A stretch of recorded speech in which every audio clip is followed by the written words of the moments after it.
compte fait, nouveau rendez-vous chaque matin autour de l'économie et de la politique avec Éric Revel. Bonjour Éric. Bonjour Patrick, bonjour Benjamin, vous êtes en forme. Ouais, c'est impressionnant. Non, c'est impressionnant. Ah bon, oui. Tout compte fait justement. Oui. Est-ce qu'il y a encore de l'argent magique en France? Ça va être un peu la question qui est derrière votre chronique ce matin, parce que la phrase de rentrée, celle d'Emmanuel Macron, c'est le temps de l'abondance qui est terminé. Les Français déjà confrontés à de graves problèmes de pouvoir d'achat vont devoir se serrer la ceinture alors? Ah bah oui, plus que se serrer la ceinture. La phrase de rentrée exacte, Patrick, prononcée en Conseil des ministres il y a quelques jours, c'est le temps de l'abondance, des insouciances, des évidences. Ce temps est révolu, a dit le président de la République. Alors c'est une façon pour le chef de l'État de mettre en garde les Français. L'explosion dont on parle, c'est l'explosion des factures énergétiques. L'approvisionnement d'électricité risque aussi de devenir un problème cet hiver. Il faut qu'on le sache. Cette alerte présidentielle, très anxiogène à mon sens, est due évidemment à la guerre en Ukraine.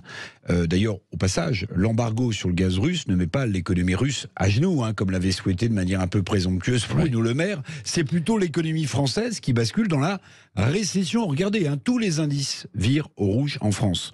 Mais la flambée des factures d'électricité, Patrick, que l'on va constater tous les uns derrière les autres, c'est aussi l'échec d'Emmanuel Macron.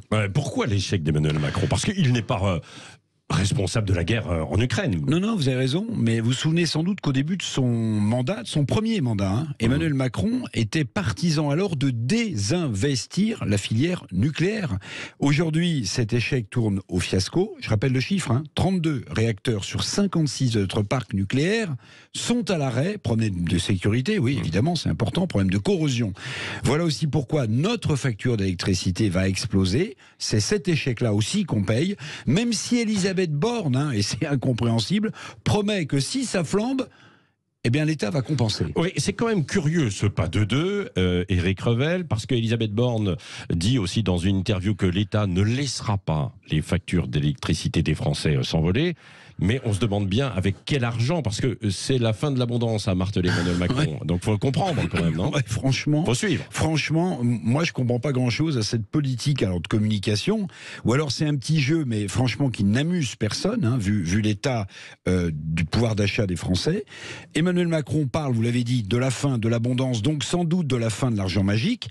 Alors que sa première ministre, dans le Parisien, nous assure que l'État va payer rubis sur l'ongle et compenser nos factures. Mais avec quel argent? Vous avez posé la bonne question. Nous avons 2 900 milliards d'euros de dette. Les vacances ne doivent pas nous le faire oublier. Les taux remontent, les caisses sont vides, l'État est en quasi faillite. Vous vous souvenez de la petite phrase de François Fillon quand il était Premier ministre? Je suis à la tête d'un État en faillite. On y est. Et puis, à la hausse vertigineuse attendue des factures d'électricité, Patrick, je ne voudrais pas vous gâcher la rentrée, la sécheresse, les inondations vont aussi, écoutez bien, surenchérir le coût des assurances d'habitation. Un DG d'une grosse compagnie d'assurance me disait ce week-end que d'ici, 10 ans, maximum, 15 ans, on parle d'assurances maison qui vont être multipliées par 2 ou par 3. Par 2 ou par 3. Réchauffement climatique, problème des assureurs à assurer des maisons en pleine sécheresse ou en pleine inondation. Mais qui paiera? Avec quel argent?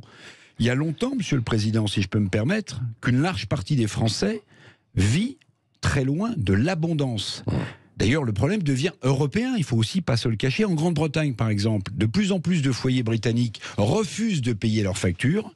Vous avez vu, ça a explosé parfois de 80%. Ce mouvement va-t-il prendre de l'ampleur là-bas, outre-Manche? Va-t-il se répandre dans d'autres pays comme la France? Il faut se le dire.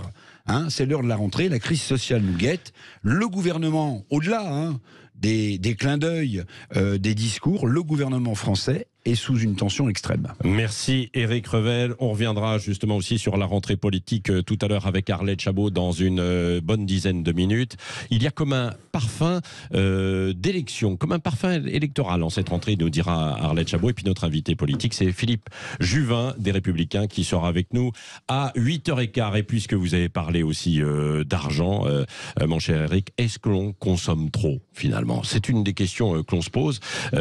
Jean-Jacques Bourdin, dans Parlons Vrai, dans son premier rendez-vous, la posera tout à l'heure de 11h à midi avec beaucoup d'invités et vos appels au 0826 300 300.